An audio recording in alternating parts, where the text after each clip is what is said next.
Finally got done with that goddamn scanner. Fuck. I don't know how long I've been working on it. It must be like 3 or 4 hours. Fuck. But, I'm always distracted and have to do other things. And so I come back and do more. So I don't just sit and do it. But I think I've been working on it off and on for like 4 hours today. Finally done with it. And guess what? We're going to listen to this. And I'm going to make a video about it, which will be just a private type thing. I won't be putting it public, but it will be on my blog. Let's hear this interesting personality we here have at TriMet. Let's check her out. Oh, hey you guys, it's Kayla Watt. I'm on my way to work. I'm on my way to drive a 72. Just kidding. That was fucking lame. I just did like a fuck ton of silly Snapchats, so you have to forgive me. I'm like 5 years old, okay? I can't contain my joy. Okay.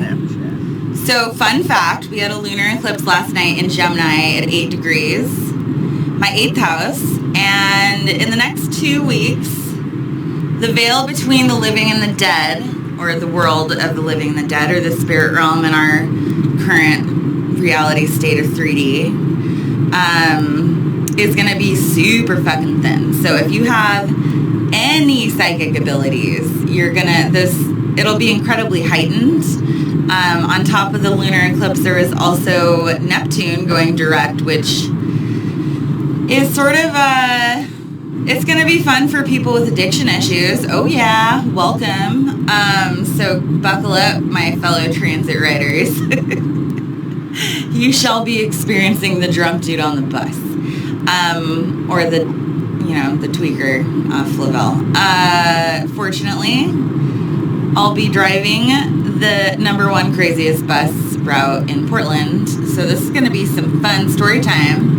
I can't wait to tell you all the things, all the exciting things.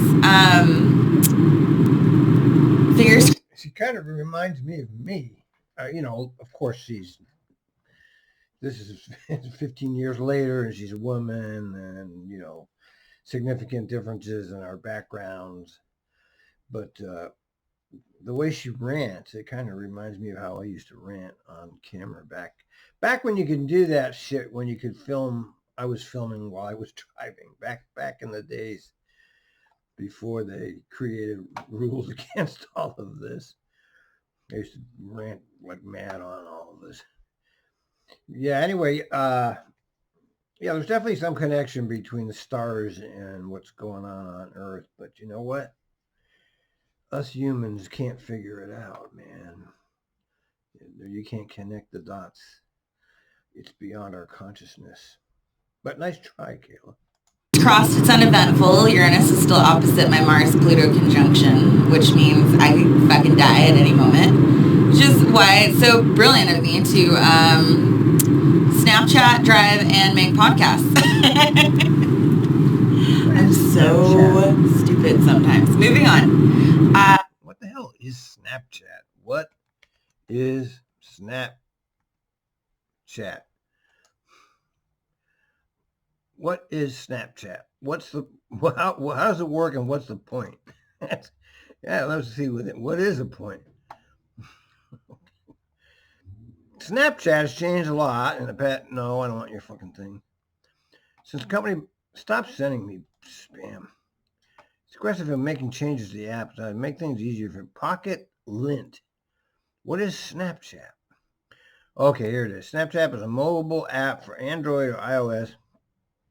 Evan Spiegel. One of the core concepts is the app that any picture or video you send by default is available to the receiver. Oh, I see. It's like a signal, You send something and it's made available to the receiver for only a short amount of time before it comes inaccessible. This temporary or ephemeral nature of the app was originally designed to encourage a more natural flow of interaction. So what's the point? It was focused on private person-to-person photo sharing. So whatever you put on there disappears, apparently. Anyway, I'm too old for any of that shit at this point. It's a gorgeous day. I'm ready. I'm gonna check in on Jake this afternoon, so if I get a little teary-eyed, you'll have to bear with me. But I figured I'm gonna try something different since it's, I don't know, I just feel like I want to produce more material of substance. So throughout the day, if I feel like I can share anything with you, I'll add to a podcast so it'll become like a snippet of me leaving and returning. It was something about that with the Thanksgiving special that I was like, oh, I could fucking do that. Except for on Thanksgiving, I had nothing to say. So whenever I have like gems of astrology or life lesson things, I'll just pop on here and say shit. Like things that occur to me. Little like epiphanies. Another thing that I realized this morning is that there's no guidebook to understanding how to love yourself and like be in a relationship for me.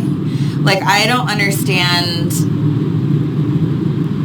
how to love myself and be in a relationship. I always put everything in the other person. I was thinking about that in reflection time, and I realized that that's probably why a majority of my relationships fail. And I don't want to fucking do that. I want to love myself completely always and learn how to be in a partnership, a healthy partnership where I'm actually like normal.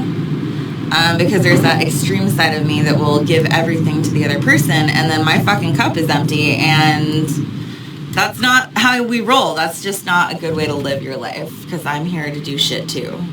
And if this fucking truck doesn't let me in, I'm gonna freak out. Okay, cool. Thank you.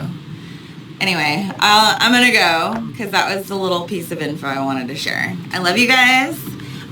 Good luck with a relationship coming from a man that's had 4 marriages. Men and women aren't meant to be together permanently. I know some people have it work, but I don't know how. I'm sure I'll talk to you soon. This is going to be a good podcast. You're going to be so excited. It won't be me singing in the shower drunk for 7 minutes, and it certainly won't be me talking about whatever the fuck I talked about on Thanksgiving. Clouds? I don't know. Anyway, I love you. I'll talk to you soon. Bye. Hey guys, brief snippet. I got on my bus today, and one of my passengers told me I was a celebrity, which is fucking hilarious because I don't think so. But he was like, no, you actually are, because I saw you on the news. On the news? He's talking about the time that I got put in quarantine for 3 weeks. I was like, that's not what I want to be a celebrity for, dude. That's not cool. I thought you were going to tell me about my super neato awesome podcast. He was talking about fucking COVID-19. So that. Hold on. We have to interrupt this program for Donald Trump. Thank you. This may be the most important speech I've ever made. God. I want to provide an update on our ongoing efforts to expose the tremendous voter fraud and irregularities which took place during the ridiculously long November 3rd elections. I can't listen to you anymore, man. You're gone. Nobody likes you. You can spin it with your psycho followers any way you want to. And actually, I hope you do overdo it, because once you overtake the election and say it's fraud, you've destroyed. There's always been an illusion of freedom anyway. At least with you as leader, we know we have a psychopathic murderer as a leader, a psychopathic racist murderer. And so that's good, because at least we see you for who you are. All these Democrats, they're basically you, but they don't tell us that. They know how to hide all of this. At least if you're the leader of the great country known as America, we know we have a psychopath as a leader. So I hope you do it, dude. I hope you do find a way to throw out this election, because end the illusion now. Get it over with. It's always been a fake. These elections have always been fakes. the parties are owned by the same people. Okay? Maybe the racists like him and the goddamn liberals like Biden. In the end, the serfs eat shit. That was funny. I'm watching some poor woman get pulled over in a car that looks exactly like mine. Only she's getting pulled over by like, fuck, if this car would stop staring. Looks like a Kia. I guess they have undercover cop cars and Kias now. That fucking blows. This poor girl. Oh, God. Anyway. Yeah, I just wanted to share that with you.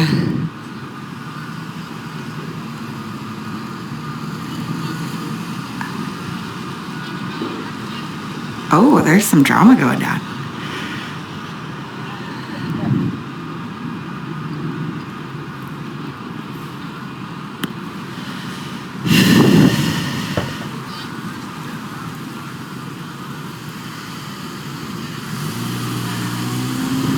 I'm so perplexed as to what's going on.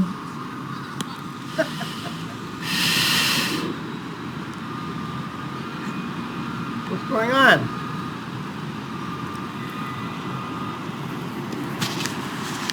Oh, this is kind of a stupid fucking episode. It seems like it's just going to be a lot of me having ADD. Some random dude walks up to the woman who's getting pulled over by the cop and starts like trying to hit on her. The cop's clearly sitting behind.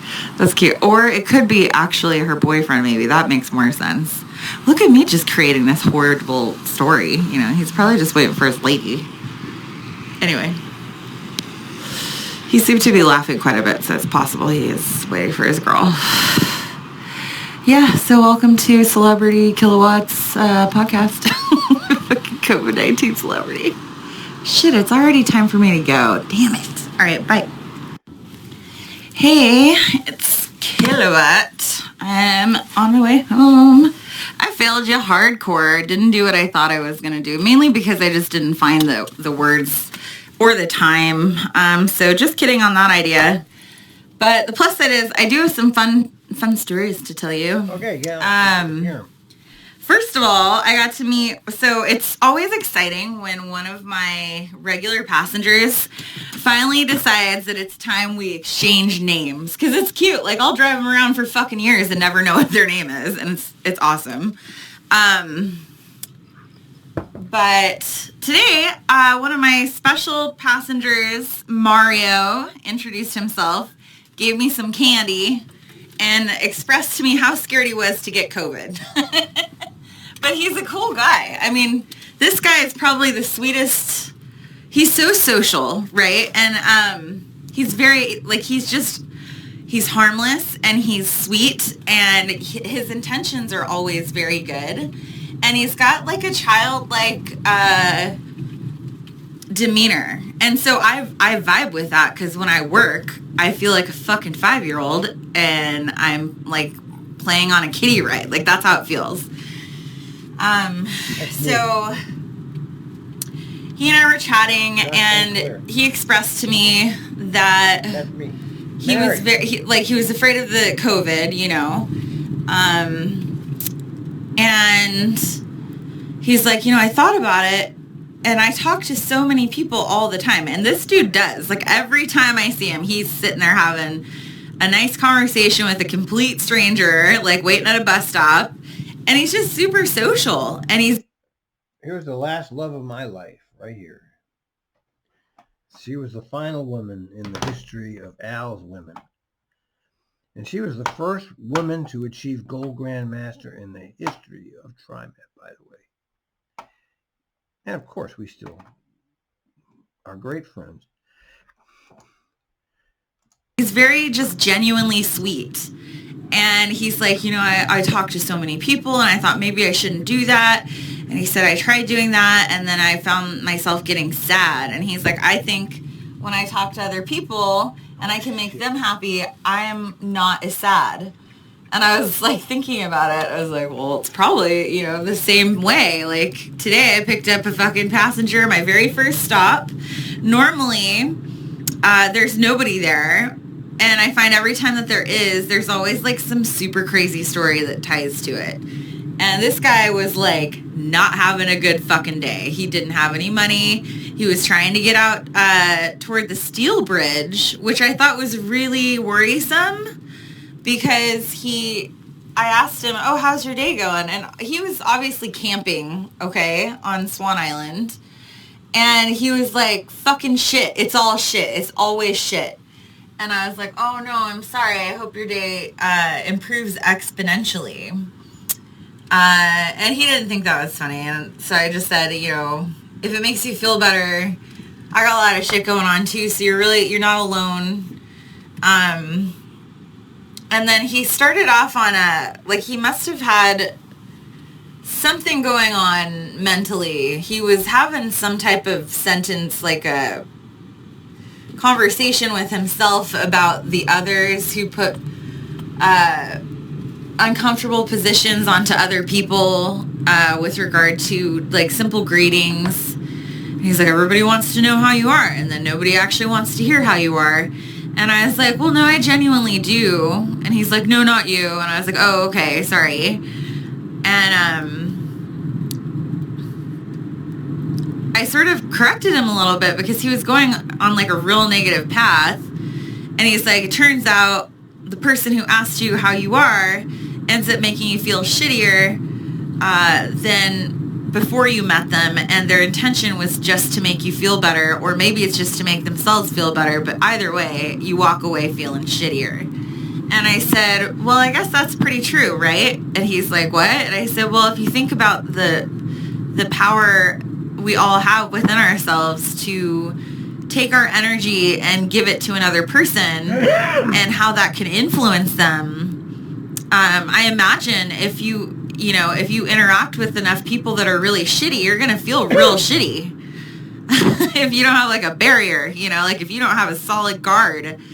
And he's like, yeah, it is contagious. And I said, that's actually why I like what I do, because I'm very contagious. And I like to try and leave people in a better mood than before they got on my bus, because I know that things can be really hard right now. And we have this unlimited amount of potential in our day to increase the positive vibes in our city, especially right now. Like everything for everyone is hard. There's so much going on, and it's so scary, and it's so hard to express properly without feeling like you're having a fucking pity party. And so I explained to my passenger Mario the situation that played out between me and the other passenger. And I said, I was having a really hard day. And when I picked him up and I was able to make him feel a little better, because I did, at the end, he felt better. And he even caught the bus that he needed. He changed his mind from going to the steel bridge, thank God, because I was afraid he was going to fucking jump off of it. And he ended up taking a 6. And I was like, oh, thank God, he's not going to fucking kill himself. But I didn't say that to Mario. I was just thinking it in general. But I told Mario, I said he was having like a really, really bad day. And I came in and I talked to him and I lifted him up. And by doing that, I felt better. So I can totally relate to what you just said about fighting off depression and sadness by being a positive light for other people. And I said, I'd like you to think about the fact that you actually get it back. Whatever it is that you put out, you do get back. You get it back when you least expect it. You get it back when you need it the most. And it's always something very powerful. So if you put out real shit energy, you're going to get a kick in the ass. Like, that's just my personal experience. I don't buy that. I'm sorry. I don't buy that. What do you think? I think that therefore I am. Yeah. Okay. I don't like to say things out loud that I feel could manifest and become reality. I don't like it when other people do that, because it's like speaking completely ignorant of the power that words have. There's something so powerful about spoken word. You cannot be careless or reckless. You can't be careless or reckless with your thoughts. And they will start to manifest and turn into very negative, toxic energy if you don't take care of them. And Who the so hell is this one making money off today I was... No, that's just a bus driver. That's the bus driver. She's not making money out of it. Oh. Yeah, no, she's talking. We're making a video of it. I'm listening to her. She's interesting. I was really struggling with the thought of calling Jake, and I avoided it. I'm going to give him a call tomorrow, but I just avoid. I like listening to these youngsters philosophize. I think I don't know how old she is, maybe 30, 35. I have no idea. Yeah, you got a definite intellectual aspects of your money. It, and I caught myself in my little soapbox that I sit and stand and preach to you guys on, by recognizing that I was thinking very negative things, and those could manifest, and I need to be more aware of how I carry my thoughts, especially towards my children and my life. Okay. So this is me just having this little powwow with you guys, and this fucking car better get off my... It's a cop. God damn it. Why do I always podcast and then do it in front of a fucking cop? Oh yeah, he's definitely gonna pull me over. I can sense it. I'm going real slow. In your face, motherfucker. Watch, if they fucking catch me podcasting, I will die. Anyway, my last... Oh, wow. I hope you're not holding your phone. What, my phone? No, I'm talking to her. Oh, her. Uh-huh. I mean, she's holding the phone. You can get pulled over. Oh, okay, never mind. Decided to go elsewhere. Anyway, back to it. My last circle was when I drove Mario. And so I was able to send him off feeling better about what he did. I said, you probably influence so many people and make their day much better.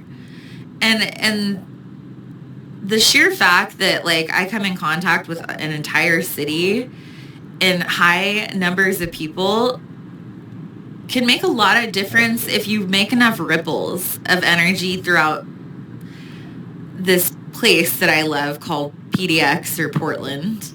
And I feel like, I don't know, I think after talking to Mario today, I genuinely felt like I had made a decent impact on the people around me. I like to uplift the vibe. Sometimes I get a little, like, complacent, and I start to wonder if I make any difference at all. I get a little dark, but that's just the Scorpio side of me. Usually it's just Mercury touching on my Pluto and I get real fucking dark, but it's always generally when I get dark like that, it's What? Tomorrow. What? We're going to Foxbees tomorrow. Yeah. just because I'm Your leg is fine, right? trying to transform or come to some type of new epiphany, and I generally tend to catapult myself upward into a new level if I sit and go through the darkness. Like, it sounds fucked up and weird, but it's true. If I hermit myself off from the world or wall myself off, I have more time to consider what I didn't see before with all the loud noises and people and, distractions. And so that's just stuff that I've picked up along the way. Oh, fuck, it's foggy again. Dude, I can't handle this fog. It's scary as shit. And then you got fucking maniacs out here in their goddamn truck that just drive like 85 miles an hour in the fog. I mean, mind you, it's like thick motherfucking fog. Like, it's thick. Yeah. I remember that. Anyways, Nothing like driving a bus in the thick fog, man. I remember that. yeah, so, I mean, I'm going to miss my passengers, though. I mean, I get so familiar with them, and we get so in tune with each other. So when I have to leave a route that I've been on for, 6 months, almost a year, I get fucking heartbroken. Like, it breaks my heart. Like, I can't fucking handle it. I get so sad. Oh, come but on, on the Kayla. plus side, I did run into Johnny, who I've told you all before, he's got some mental health issues. He's got some abuse issues, substance abuse. But for the most part, he's a very sweet guy. I mean, he could literally be a fucking angel and I would never know the difference because he's that nice of a human. And he's always so faith-based. Like, even if he's not religious in any sense, he's just inspiring. He could have absolutely nothing and be completely certain that the next best thing's around the corner. And I think the first time I met him, it was like fucking freezing at Clackamas Community College, and I'd given him like a day pass for the next day because it was the evening hours. And if it's past like midnight and you buy a day pass, it's good for the whole next day, which works really fucking well if you work night shift and you're on your way to work at like midnight. Okay. I mean, it does. It really works out well. And so he ended up needing gloves and having absolutely no place to stay. I mean, he was homeless. And then I ended up getting him a pair of gloves because I just happened to have an extra pair in my bag. And so I gave them to him.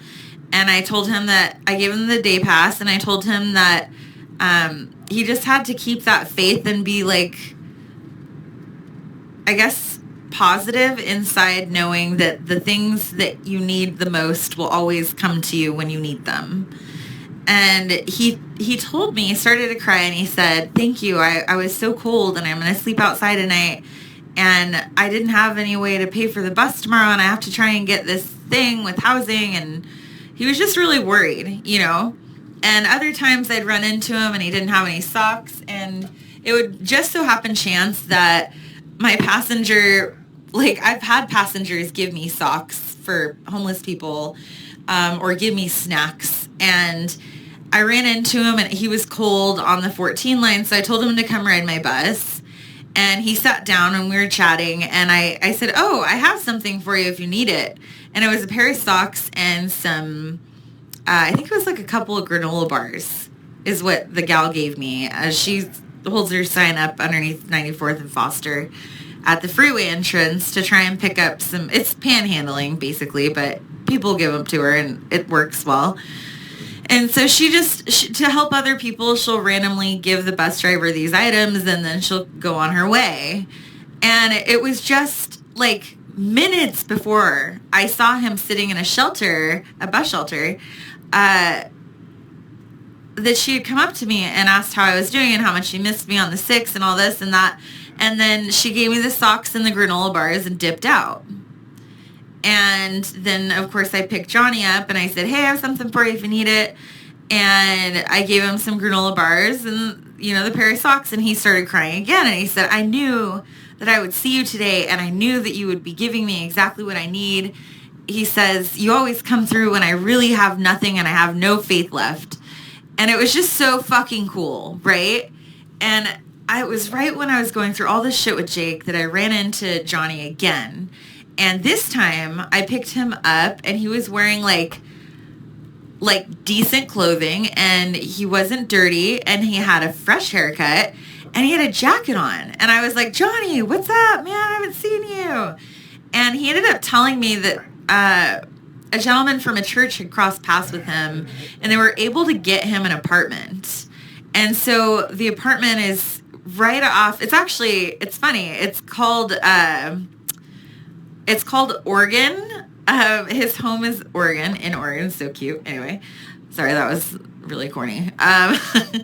But he ended up telling me that they got him an apartment, and he said, you know, they got him all his clothes that he needed because he didn't have any clothes, and he kept getting robbed. Like, God, dude, like, it's fucking ruthless out there on the streets. I mean, this sweet old man kept getting mugged. Like, they kept stealing his shit. Every time he'd fall asleep, they'd steal his shit. He never had what he needed. It was always, like, so hard to, like, watch him struggle.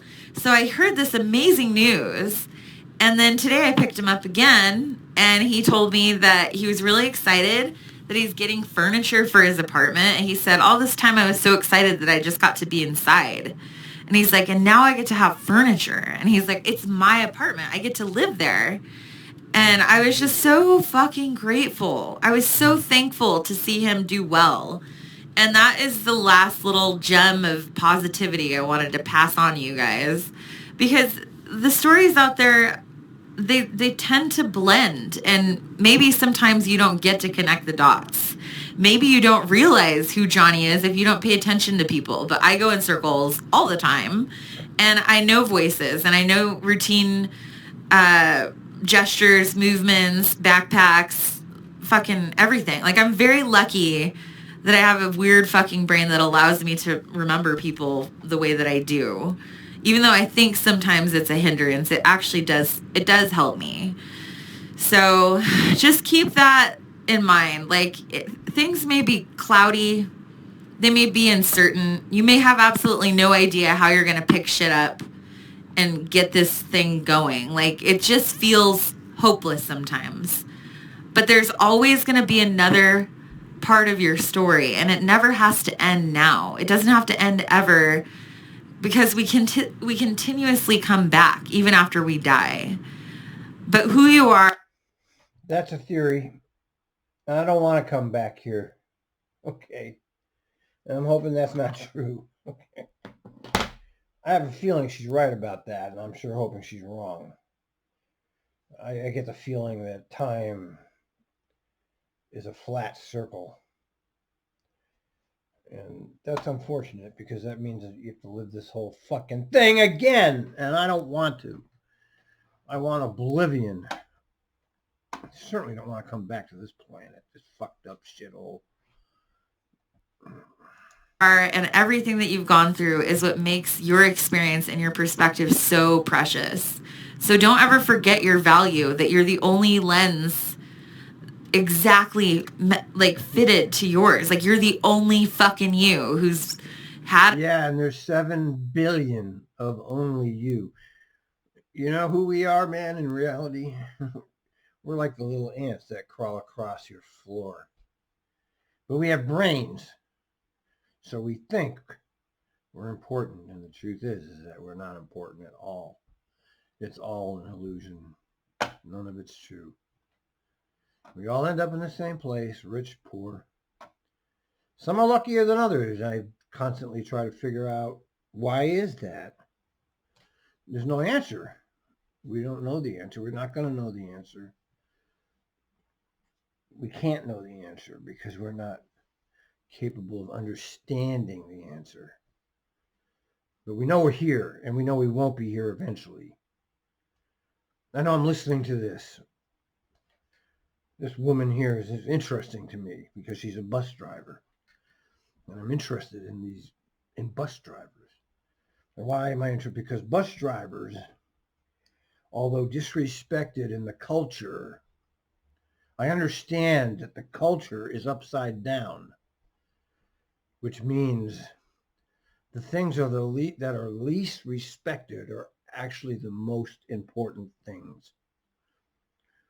Now, you have to really wrap your mind around that, because what you have to do is you have to throw away everything you've been taught to even see what I'm trying to say here. Is the things that are most important are the things that are disregarded by the culture. The culture doesn't consider a bus rider important, doesn't consider a bus driver important. We're nothing. They don't care about us at all, do they? But if you really understand life, you understand that mammon, as Jesus would have said it, there's God and mammon. Who do you obey? I'm not a crazy Christian, by the way, but I have studied Christianity. So yeah, it's actually the most important job on the planet, even though it's one of the least respected. Just like that home health aide that goes in there to wipe up people's shit, the disposed of society, sitting in a warehouse waiting to die. And they get no pay and they get no respect. But yet, those are the most important people. And this experience we have is nothing. And now that I'm old, I see it. I already knew this. I knew I had a hint of what was going on. When I hit 40, I started realizing that my ideas were wrong. It took me 40 years before I started looking for things other than what I was taught. And when you get old like me, and I'm old before my time, you realize this was all, I don't know, it was an illusion. It was some kind of game. But it did matter. It did matter what you did and how you did it. And you're on the razor edge there. You're dealing with desperate people. You're dealing with people that the world has thrown away and disregarded, and they throw them in the ditch, as we say on the Twitter. These are the ditch people. And you can really make a difference. And that's godly, man, when you do that. And not many drivers do it. They don't even understand it. The concept is like foreign to them. They don't understand any of this. Anyway, let's keep going. She's got a hint of this. She's young. Interesting, though, because she pours her heart out on social media. I don't know if that's smart. I don't know. I have no idea how many people listen to this. But she got 100, 500. I know that nobody listens to me. Okay. And I like that because that means I have something to say. If the masses are listening to you, you're doing something wrong. Okay. You don't want that. You don't want to be loved by. I don't want 10 million followers on Twitter. I have too many as it is. I don't know what they want from me. Why are they even following me? I'm not worried. I don't know. I mean, I don't know if you understand the point. Anyway, back to her. Everything happened to them and experienced all the things exactly as you have. So just remember that and try and enjoy the rest of your night. I appreciate you guys listening to my podcast. I love you. I'm sure I'll talk to you soon. Be safe. Bye. She's a mystery woman for somebody like me. Now, I've been doing this shit a long time. And the bus driver personality. This woman here, for example, right here. Linda Harris. 27 years. And I used to ride around with her and I was always like, I can't believe how good she was with people. It was just, look at how professional she looks and good. And she ended up being the first female grandmaster. It was amazing. The women that are able to do this job and do it well are just amazing.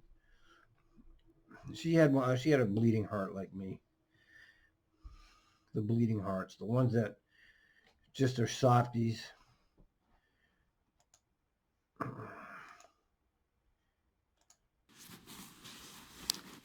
I need a drink. Hey, you guys, it's Kayla Watt. Back for part 3. I just wanted to fucking finish with like a beautiful little end of note. And at this very moment, we've got Mars in Aries, its ruler.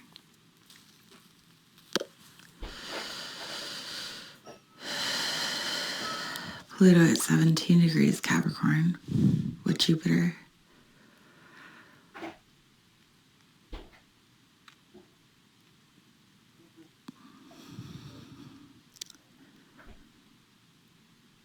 The biggest energy is going to come December 21st. And I just wanted to prepare you. It's going to be a long 6 months. Chiron's retrograde at 5 degrees Aries. And I'm listing off the degrees of the zodiac signs in case you have any planets in those particular areas. If you don't know your birth chart, you can go to astro.com, enter in your birth details. That would indicate your time, location, date, and then create like a standard birth chart, which I'm pretty sure I went through, but if I haven't, I'll go through it tomorrow. But each sign symbol is like a communication of energy.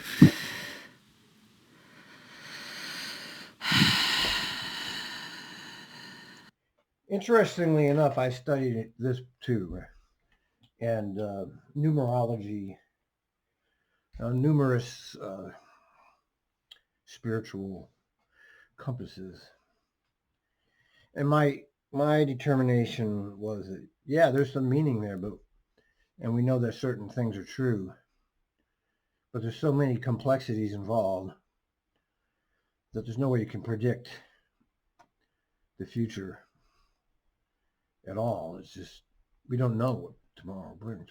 We know how the story ends. We know it ends in the ground and you're dead. Okay, we know. I've had enough of that in my life to already understand how this story ends. But what happens in between is pretty much unknown.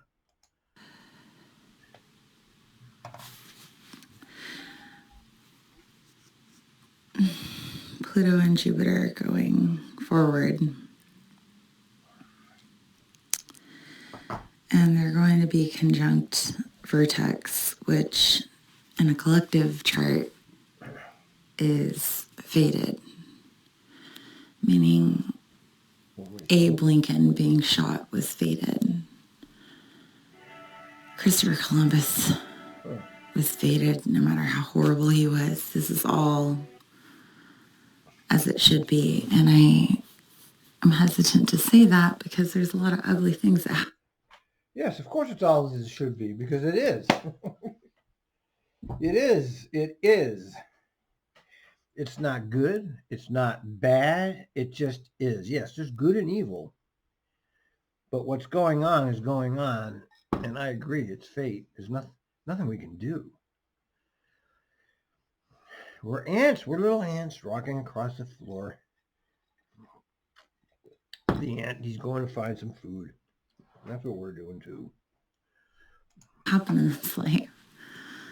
Like, I didn't want my kid to be fucking raped at 6. I didn't want to be an abuse. Okay, well, she's got a whole different outlook on things.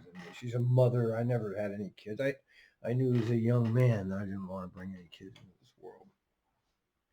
And the female perspective is different from the male, especially the mother perspective from a person as myself who never had kids. Oh, did you just hear what she just said? Her kid got raped at 6? Oh my God. It's a marriage. Like, I didn't want to watch a marriage that I loved die. I didn't want my best friend to die. There's so many worse things that could have happened in my life. And I know that if they ever did, it was meant to be. And that's hard. That's a hard pill to swallow, right? If any of you listen to me and you know that I subscribe to the concept of reincarnation, please forgive me while I light a cigarette and drink a squirt. I'm attempting at cutting back at drinking. So it'll take me a little bit, but I'm working on it. I found that as I preach to my kid about not numbing, it's important that I try not to numb as much myself. It's okay to numb. It's okay to numb. It's okay. You know, I can't think of a worse reality than reality. It's okay to numb. But you can't do the hard drug stuff like I used to be a real junkie. That stuff makes you crazy. The stuff that makes you really crazy, you know, and you stay up for 2 weeks at a time. Those kind of drugs, you definitely don't want. Alcohol, you know, all you do is pass out eventually. Hopefully not in a ditch. If you have money, you're not in a ditch. If you don't have money, you're in the ditch.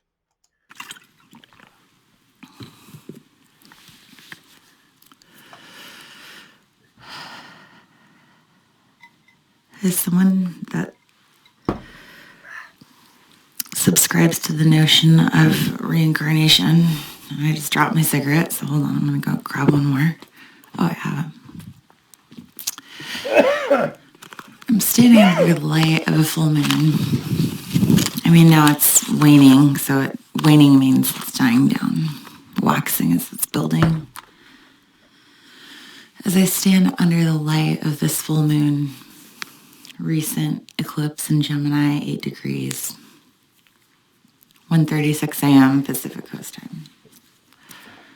Yesterday. She's really got the astrology stuff memorized, I see. I remember when I was really into that.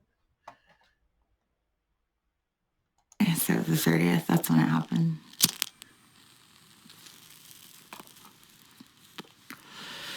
I say that because I also firmly subscribe to the belief of soul wounding. There are soul contracts placed between energies and a desire to understand. So I talk about my recurrent dream of me being hit and killed by a bus. Is it only fitting that I would be a bus driver? The anger that someone would feel and the understanding of what it is and how easy it could be from being a bus operator and knowing that every fucking moment of you being visual is so essential. And there could be one moment. Like had that one instinctual moment not hit me at Rose Quarter back in 2013. I was running an 8. The older gentleman that got on at the VA hospital, who I know is going for cancer treatments, gets on. He's slow. I don't push him because I understand why. I've talked to him many times. And so he sits like he always does at the very front and center so I can talk with him. And we're chatting and it's a great conversation. And he wishes me well and happy holidays. And then we get to Rose Quarter and he's about to hop off so he can get his son at the Max over by the airport because he lives up in Vancouver and his son picks him up every time he goes for cancer treatments at Vancouver because he insists that he's well enough to travel via transit. And so at Rose Quarter, he gets off at the 8-line stop. I'm headed east, away from the river, toward Deacom and 15th, Lloyd Center. Just about to go up the hillside through the light. And as he exits, I notice he's super slow, and it's been something I've been aware of because he just went through chemo and radiation and all these awful things that they do to try and cure cancer, which seems so weird, but apparently necessary. And he steps out, and he turns and he looks at me and he waves. And then I'm checking, as I go because I had a few trainers show me, like, this is how you do it. This is how you keep on time. And I was just starting to figure out how to be on time. Mind you, I went like a year being 30 minutes late everywhere I went. It was awful. I was a slow learner, as I usually am. Thank you, Saturn. And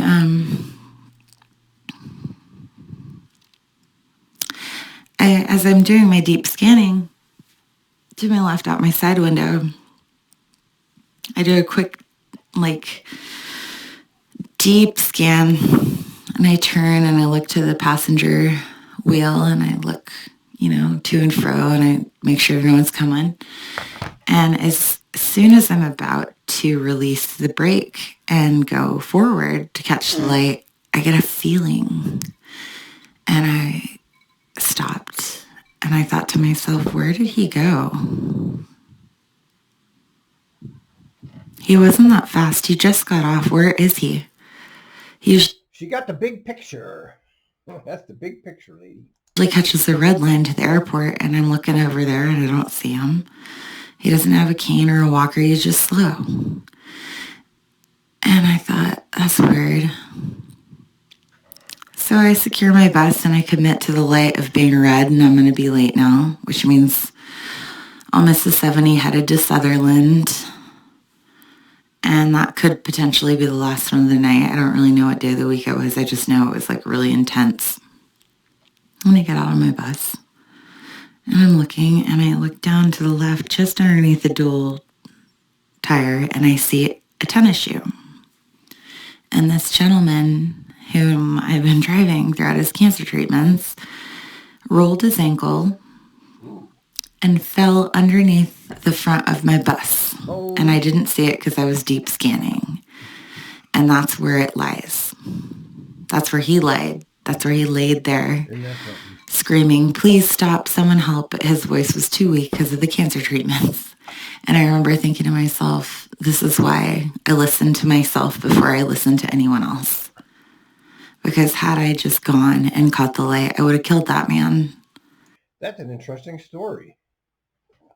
I don't believe I ever had anything like that happen. And so I got out of my trainee mindset and I took on the role of an operator who was responsible for other people.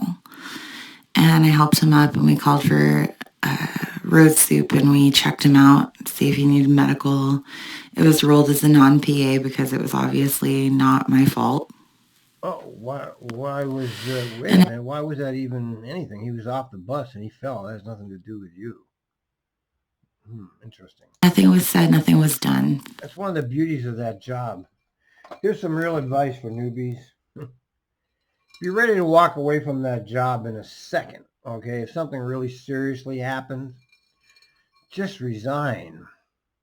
Don't go through investigations and all. Just resign on the spot. I was always ready to resign on the spot if I had ever had a serious accident where somebody was seriously hurt. I would resign on the spot. I had already put that in my head, that if anybody ever got hurt because of something I did, I just would leave immediately, would not go through that. And as I listen to the stories of my coworkers where they just feel so like, there's so many times where we'll save people's lives and no one says shit to us. No one says anything. And people bitch at us for being late and they roll their eyes and they look at their watch, but they don't see us hovering at a turn lane on a green light to ensure that the children make it across because we know they're going to run. They don't see us hovering in the right of way of traffic. And that's what I was saying. You're not going to be respected, and that's part of the godliness of it. That's part of it. Is that you don't get put on a pedestal as some kind of hero. That's what makes you a hero. Is that the culture doesn't acknowledge what you're doing. And I always go back to the allegory of the Christ. God was walking among people. And what did people do? They killed him. Okay. Don't you dare tell us anything that's truthful. We'll kill you for it. That's the way it is on this planet. You want to be heroized, you want to be Trump. You want to be put on a fucking pedestal, you want to be a politician. If you want to be a real hero, you're a bus driver or a nurse or somebody who's actually helping people. Those people don't do anything. You do. About to swing right to catch a go at the red because we know that the kids are running across the street and we sit and wait to make sure that they're safely across before we go. And we beep our horn in case a bike full of fucking materials and a wagon are coming for you down at, the 6 line at MLK and Decom. Like there's so many instances in a day where we'll save people's lives and no one fucking cares. Yeah, they do. I would have liked to see some type of gold star for a moment like that. And that you will never get a gold star, my dear, but there are people who do get it. There's no gold stars. Not for the real heroes. You don't even hear their names. An example would be, you've heard of Anne Frank, right? You've heard of her. Martyr, killed by the Satanists of Germany in the 30s, 40s. You heard of her, but have you heard of the name of the person who hid her in his house? The person that said, "Come on in here, Anne Frank. I'll hide you." No, you haven't heard of that person's name, did you? There you go. That's not why I did it. I did it because it was the right thing to do, but that's the point, is that you get people that are there to do the right thing, and then you sit there and you abuse them. You talk about their on-time performance. Yeah, that's your company. When they call in for an accident on I-5, they go and they check the CAD to see what time you left the garage first. They don't actually take your word for for truth. They just check to see if you're lying first. And I get that. That's supervisor role. But second, dispatch and the bus operators are the heart and the blood of the city. Dispatch is like the heart, and the bus drivers are like the fucking veins and arteries. And they control where we go. They pump power to us and they tell us what to do next. So that was some of the tangent I wanted to share, but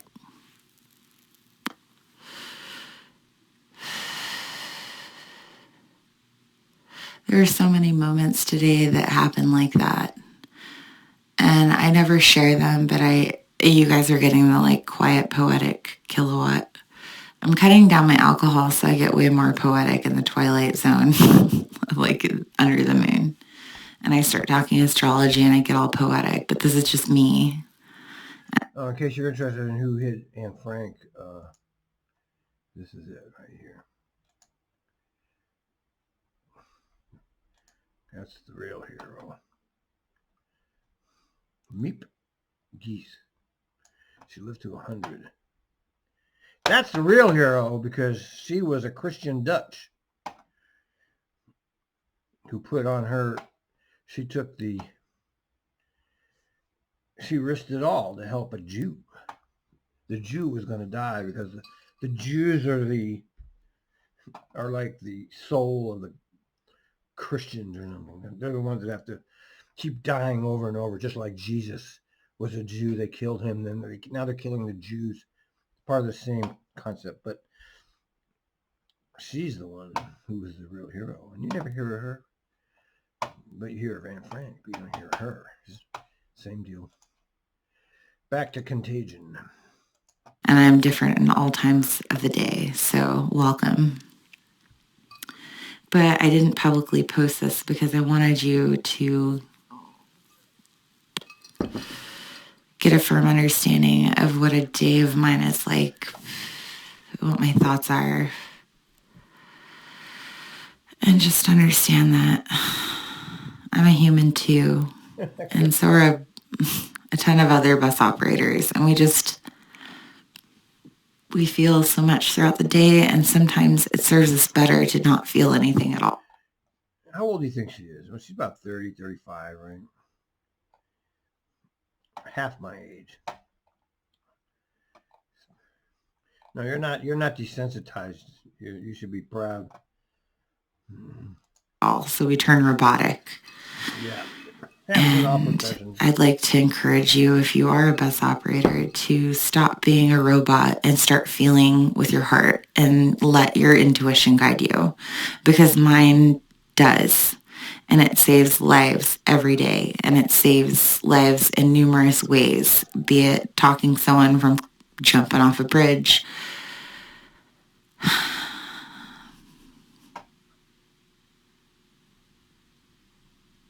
Is that it? Chrissy, my friend, who everybody called us twins, spent an evening talking a man from jumping off an overpass.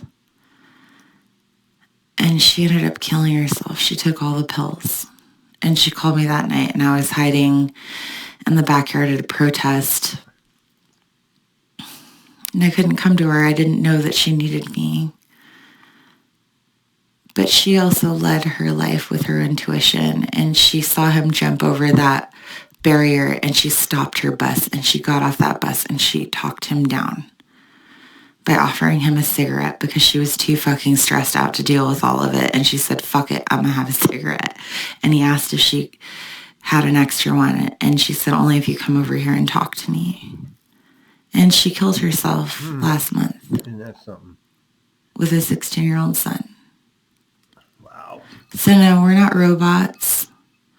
And we're humans, and we deserve love and compassion just like you do. And I'd like to invite you to treat your bus driver with love and compassion like we treat you. And if for some reason we don't, please forgive us. And try and put yourself in the lens of what we see every day. So once again, it's your girl Kayla Watt. Your gal. For past my bedtime. And I'm on my way. I'm going to go to bed. I love you. I hope you have a good day tomorrow. Be safe. All right, well. Bye. Well, you really put it out there, lady, don't you? I don't know. You think that's a good idea? Well, yeah, that's interesting. That's one interesting bus driver to get there. TriMet. Of course, you know, the people that run TriMet don't care about any of this. You know, do you think Kelsey, a $400,000 a year technocrat, gets any of this? Of course not. You know, he doesn't. They live a life in a bubble. They're not real people. You don't need to be. You don't need to be loved.